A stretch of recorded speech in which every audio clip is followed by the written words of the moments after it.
வணக்கம். எனவே பேசுவோம். நம்ம எனவே பேசுவோம் சேனலுக்கு சப்ஸ்கிரைப் பண்ணி பெல் பட்டனை அழுத்தி ஆதரவு கொடுங்க.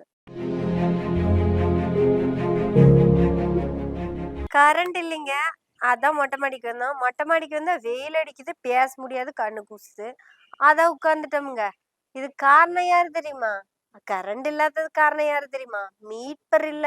நம்ம எல்லாம் கஷ்டத்திலிருந்து காக்கக்கூடிய மீட்பர் என்பவர் இருந்தால், எலெக்ஷனுக்கு முன்னாடி மீட்பராக இருந்தவர் எலெக்ஷனுக்கு அப்புறம் மீட்பர் என்ற பெயரை அடித்து விட்டார் அப்படின்னு சொன்னவர் தான் நம்ம மருத்துவ மனநல மருத்துவர் டாக்டர் ஷாலினி மேடம் சொல்றாங்கோ. சொல்றது என்னங்க, நீங்களே கேளுங்க. அப்ப விஜய் ஒரு நீங்க சொன்ன மாதிரி ஒரு மீட்பர் மாதிரி மக்களை காப்பாத்திடுவாரு அப்படின்னு நம்புறாங்களா? மக்கள் எல்லா காலத்திலயும் இப்படிதான் இருக்காங்க. எல்லா காலத்திலயும் என் பொறுப்புகளுக்கு வேற யாராவது பதில் சொல்லணும், என் கஷ்டத்தெல்லாம் வேற யாராவது தீர்த்து வைக்கணும் அப்படின்றதுனாலதான் இவங்க சாமியை கும்பிடுறாங்க. ஏன்னா இவங்க சாமி நல்லவர், சாமியை அப்படிலாம் நினைச்சு கும்பிடல. எனக்கு வேலை சேர்த்துக்கிற ஆள் அப்படின்னு காஸ்மிக் பெல் பாய் பட்டு நமக்குன்னா எனக்கு வேண்டியது கிடைக்கும் அப்படின்ற ஒரு மனப்பான்மை மக்களுக்கு எல்லா ஊர்லயும் இருக்கு. ஆனா நம்ம ஊர்ல மட்டும்தான் முதல்ல நீ ஏன் தேடு, நீ ஏன் கண்டுபிடி, உன்கிட்டே அந்த ஒளி இருக்கு, நீயே தான் செய்துக்கணும், தீதும் நன்றும் பிறர் தர வாரா, நீயே தான் பண்ணணும், தீதும் நன்றும் பிறர் தர வாரா அப்படின்னு ஷாலினி மேடம் சொல்லிக்கிறோம். அதுவும் என்ன சொல்லிக்கிறாங்கோ, எலெக்ஷனுக்கு முன்னாடி தீது பேரு மீட்பர். நம்ம ஃபெலிக்ஸே சொல்றாரு, டாக்டர் நீங்க சொன்ன மாதிரி மீட்பர். நீங்க தானே டாக்டர் சொன்னீங்க மக்கள் மீட்பரை தேடுகிறார்கள், ஏன் விஜய் மீட்பராக இருக்கக்கூடாது என்று. அப்படி நீங்க சொன்ன மாதிரியே மீட்பரை தான் மக்கள் தேடுறாங்க அப்படின்னா எலெக்ஷனுக்கு முன்னாடி மீட்பர் வந்து விட்டார் அப்படின்னீங்க. ஆனா எலெக்ஷன் முடிச்சதுக்கு அப்புறம் மீட்பர் எதுக்கு உனக்காக வரணும் அப்படின்னு கேட்டா நீங்க மனநல மருத்துவரா இல்ல பேஷண்டா? ஆனா இன்னைக்கு முழுக்க மேடம் பேசினதை கேட்டோம்னா சார்ஜாய் போற பேஷண்ட் மாதிரியே தான் பேசுறாங்க. மக்களுக்கு மீட்பர் தேவை, மக்களுக்கு மீட்பர் தேவை. மீட்பர் யாருன்னா காஸ்மிக் பெல் பாய். அதாவது இந்த பெல்ல நீங்க அடிச்சுக்கினா காஸ்மிக் பெல் பாய் உங்களுக்கு என்ன வேணும் அப்படின்னு நம்ம காதாண்ட கேட்பாரு. அப்ப நீங்க பெல் பாய் எனக்கு ஒரு பேல்பூரி வேணும்னு கேட்டா பெல் பாய் கொடுப்பாரு. எது எலெக்ஷனுக்கு முன்னாடி கொடுப்பாரு. எலெக்ஷன் முடிஞ்சிருச்சுன்னா நீ என்ன வெங்காயத்துக்கு பெல் பாய் கிட்ட பேல்பூரி கேக்குற?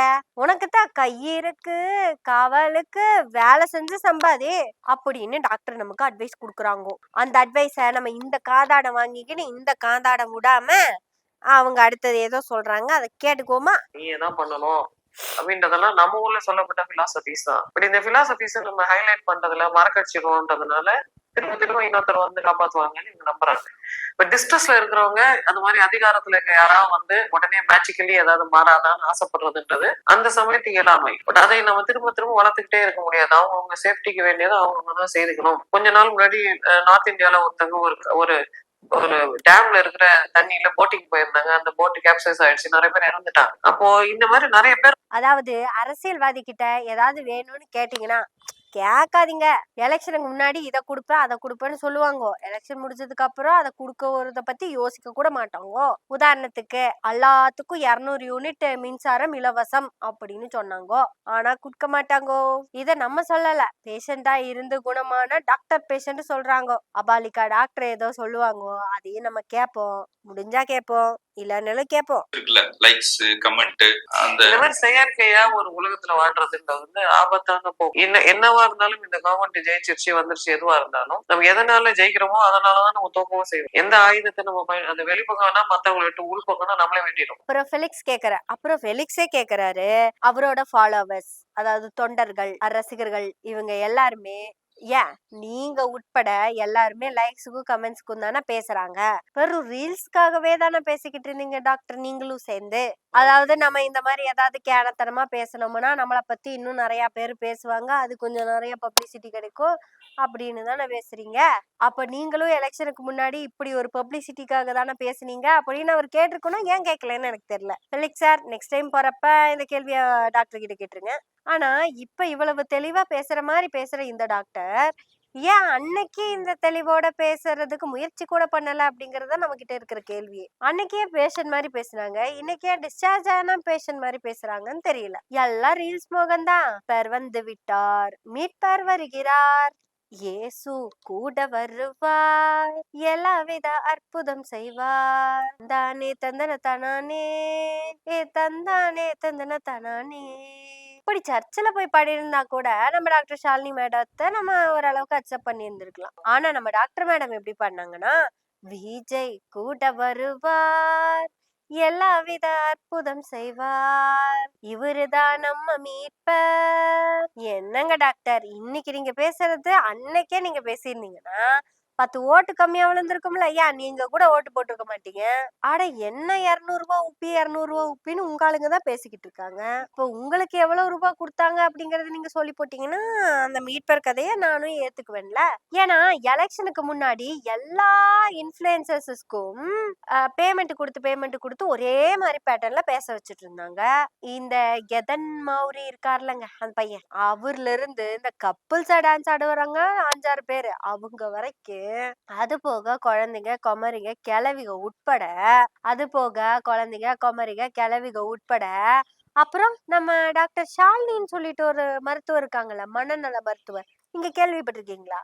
அவங்களே இதே கர்மத்தை தான் பேசிக்கிட்டு இருந்தாங்க. இது இன்ஃப்ளூயன்சர்ஸ் மார்க்கெட்டிங், காசு கொடுத்தா கர்மத்தை பேசுவோம் அப்படிங்கிற மாதிரியான மார்க்கெட். அப்படித்தான் நீங்க இல்ல அவங்களும். நீங்க டாக்டரா பேஷண்டா இல்ல பேஷண்டா டாக்டரா? இந்த டாக்டர் குழந்தைங்களுக்கு ஒரு அட்வைஸ் பண்றாரு, என்னன்னு கேட்டுக்கலாமா? உங்க வீட்டு பையன், தாய் மாமன், சரி என்னவா இருந்தாலும் அவர் வந்து ஓட்டை கன்சியூம் பண்றவர். in that sense he's a consumer. அப்ப நான் எளிய மக்களுக்கு புரியாது. நான் கின்ஷிப் டெவலப் பண்றேன், நான் பாரு உங்கள இருந்து ஒருத்தர் எனக்கு ஓட்டு போடுங்கன்னு அவரை வித்துக்கிறதுக்காக அவர் என்ன வேணா சொல்லுவார். இவங்களுக்கு விவரம் வேணும்ல, ஓட்டு போட்டு நீ வேலை செய்ய, அந்த வேலையை செய். அதாவது விஜய் ஓட்டை கன்சியூம் பண்ற ஒரு வியாபாரி, that means trader, purchaser or seller, எப்படியோ ஒண்ணு. அந்த ஓட்டை கன்சியூம் பண்றதுக்காக அவர் என்ன வேணா, எனிதிங், எதை வேணா சொல்லுவாரு. ஊம்புத்தி எங்க போச்சு அப்படின்னு கேமராவை பார்த்து நம்மள கேட்டாங்களா, இல்ல அவங்களே அவங்கள கேட்டுக்கிட்டாங்களா, இல்ல கண்ணாடி பார்த்து கேட்டாங்களான்னு தெரியல. அவரு எலெக்ஷன் கேம்பெயின்ல எல்லாத்தையும் கவர் பண்றதுக்காக என்ன வேணா பேசுவாரு. அதை நம்பி ஓட்டு போட்டது உங்க தப்பு தானடா அப்படின்னு அவங்களே அவங்கள கை நீட்டி கேட்டாங்களா, நம்ம கிட்ட ஏதாவது கேள்வி கேட்கற மாதிரி கேட்டாங்களா அப்படின்னு தெரியல. இருந்தாலும் நம்ம அப்படியே கொஞ்சம் போனோம்னா ஏதாவது விஷயம் கிடைக்கும். போமா குழந்தை வந்து விஜய் டிவிக்கு சொல்லுன்ற ரீல்ஸ் தான் அதிகமா பயன்படுத்திட்டார்ல ஒருத்தர். அவர் பயன்படுத்துறது இருக்கட்டும் சார், அவர் பயன்படுத்துறது உண்மைதான், பயன்படுத்தி இருக்கிறாரு. அந்த அளவுக்கு நம்ம சூழ்நிலை குட்டி பசங்கிட்ட சொல்லு விஜய் மாமா சொல்லு டிவிக்கு சொல்லுன்ற ரீல்ஸ் தான் அதிகமா வந்து. அந்த ரீல்ஸ் போட்ட பெற்றோரை பத்தி நீங்க என்ன நினைக்கிறீங்க? அது நம்ம பேசவே இல்லை பாரு. குழந்தைகிட்ட போய் இப்ப குழந்தை வந்து விஜய் மாமா ஓட்டு போடுன்னு சொல்றது, குழந்தையே வீடியோ எடுக்குமா? அடல்ட் தானே வீடியோ எடுத்தாமா? அப்ப what does it say about that adult? குழந்தைக்கு இருக்கிற ரசிகத்தன்மையை பெற்றோர் ரசிக்கிறாங்க. அப்ப பெற்றோர் வந்து பெற்றோரோட கடமையே செய்யல பாருங்க. நீங்க என்ன பண்ணிட்டு இருக்கீங்க? வீடியோ எடுத்து போட்டோம்னா பெற்றோரோட வேலையா? பெற்றோர் என்ன சொல்லணும் குழந்தைக்கு? எலெக்ஷன்னா என்ன, அரசியல் தலைவர்னா எப்படி, அததானே சொல்லி தரணும். நீங்களே ஏன் இவ்வளவு பேக்கா இருக்கிறீங்க? அங்க இருந்து நம்ம திருத்தம் பண்ணணும்ல. இல்ல விஷுவல் சோகா கேட்டாங்கல்ல, நீங்களே ஏன் பேக்கா இருக்கீங்க? எங்க மனநல மருத்துவரே பேக்கா இருக்கும்போது சோக்கா இருக்கிற பேரண்ட்ஸ் பேக்கா இருந்தா என்னங்க தப்பு? யார பார்த்து பேக்குன்னு சொன்னீங்க டாக்டர் ஷாலினி அவர்களே? எப்பவுமே எனக்கு நீங்க டாக்டர் ஷாலினியா இல்ல பேஷண்ட் ஷாலினியான்னு கன்ஃபியூஷன்ல தான் இருக்கு. இன்னைக்குதான் ஏதோ டாக்டர் ஷாலினி மாதிரி பேசுறீங்க, பேக்குன்னு எல்லாம் சொல்றீங்க. குழந்தைங்க பேக்கா இருந்துட்டு போட்டோம், அடல்ட்ட என்ன பண்றதுன்னு கேக்குறீங்க. அதாவது குழந்தைங்களா வீடியோ எடுக்க மாட்டாங்க, அந்த குழந்தைங்க கேக்குறதா அடல்ட் தான் வீடியோ எடுக்கிறாங்க. அப்ப இந்த கரூர் பிரச்சனையில எல்லாம் இந்த அடல்ட் ஷாலினி, அதாவது அந்த அறிவெல்லாம் இல்லையா? நீங்க தானே டாக்டர் ஷாலினி சொல்லி இருந்திருக்கணும், இப்படி ஒரு ஹியூமன் வேவ் வந்தா அது ரொம்ப சிக்கலானது அப்படின்னு. ஆனா அதை விட்டுட்டு விஜய் நீங்க அந்த பக்கம் போகாதீங்க, அவங்க உங்களை சிக்க வைக்க பாக்குறாங்க, நீங்க இந்த பக்கம் வந்துருங்க, நான் உங்களை காப்பாத்துறேன் அப்படின்னு நீங்க தானே டாக்டர் கூப்பிட்டீங்க. ஐயோ நான் காப்பாத்துறேன்னு சொன்னது கூட தப்புதான். ஆனா மக்களை காப்பாத்த வந்த மீட்பரே நீங்கதான்னு நீங்க தானே டாக்டர் சொன்னீங்க. பேரண்ட்ஸுக்கு, அதாவது அடல்ட்ஸுக்கு அட்வைஸ் பண்ணும்போது நீங்க டாக்டரா இருக்கீங்க, ஆனா நீங்க பேஷண்டா பேசும்போது என்னவா நினைச்சு பேசுனீங்கன்னு தெரியலையே மிஸ்டர் டாக்டர் ஷாலினி. குழந்தைங்க கூவுறப்ப அப்பா அம்மா வீடியோ எடுக்கிறாங்க. அந்த வீடியோ எடுக்கிற அப்பா அம்மாவுடைய அறிவு எங்க போச்சுன்னு முன்னாடி இருக்கிற ஃபெலிக்ஸ் எங்க அண்ணன் கிட்ட கேட்டீங்களா? நீங்க ஃபெலிக்ஸ் என்ன உங்களையும் டாக்டர் டைரக்டா திட்டுறாங்க, இன்டைரக்டா கூட இல்ல. நீங்களாவது ஒரு தடவை யோசிச்சிருக்கலாம்ல டாக்டர் கிட்ட இதை பத்தி இன்டர்வியூ எடுக்கலாமா கூடாதான்னு. அவங்கதான் குழந்தை மாதிரி கேனத்தனமா பேக்கு மாதிரி பேசிக்கிட்டு இருக்காங்கன்னா, அவங்கதான் விஜய போய் மீட்பர் மாதிரி பேக்கு மாதிரி பேசிக்கிட்டு இருக்காங்கன்னு நீங்க வீடியோ எடுத்தது தப்புதான் டாக்டரமா உங்களை சொல்றாங்க. ஆக்சுவலா குழந்தைங்கள கண்டென்ட்டா யூஸ் பண்ண கூடாதாமா டாக்டரே சொல்லுவாங்க, நீங்களே கேட்டுக்கங்க. பவர் இருக்கு. நம்ம என்ன சொல்லுவோம்னா நார்த் இந்தியா வடக்கன்ஸ் வெத்தலை பாக்கு போட்டவங்க அவங்க அப்படின்னு சொல்லுவோம்ல. நீங்க என்ன பெருசா முன்னேறிட்டீங்க நீங்க சொல்றீங்க. ஒரு தாய் சொல்றாங்க, ஒரு குட்டி பொண்ணு தலையில குடத்தோட நடக்கும். அவங்க விஜய் மாமா ஜெயிச்சிட்டாரா, அதுக்காக கோயிலுக்கு கூழ் ஊத்த போறா அவ அப்படின்னு சொல்றாங்க. இது வந்து ஒரு கண்டென்ட், இதை மேக் பண்ணிருக்காங்க, இது வீடியோ எடுக்கிறாங்க. அந்த குழந்தைய குடத்து தலையில வச்சுக்குமா அப்படிலாம் யோசிக்க தோணும். பட் பாக்குறவங்களுக்கு தெரியாதுல்ல.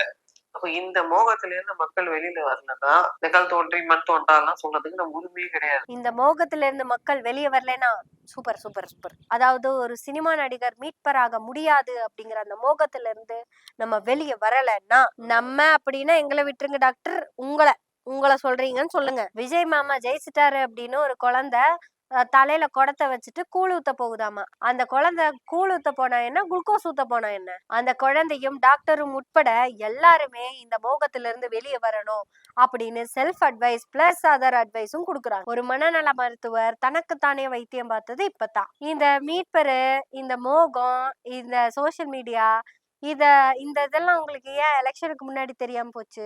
எப்படி ஒரே நாள்ல இவருதான் நம்மளுடைய மீட்பர் அப்படின்னு முடிவு பண்ணீங்க? இவருக்கு எதிரா உலகமே சதி பண்ற மாதிரி தானே ஒப்பாரி வச்சீங்க அன்னைக்கு. அது ஒப்பாரி சாதாரண ஒப்பாரி இல்ல, ஒப்பாரி.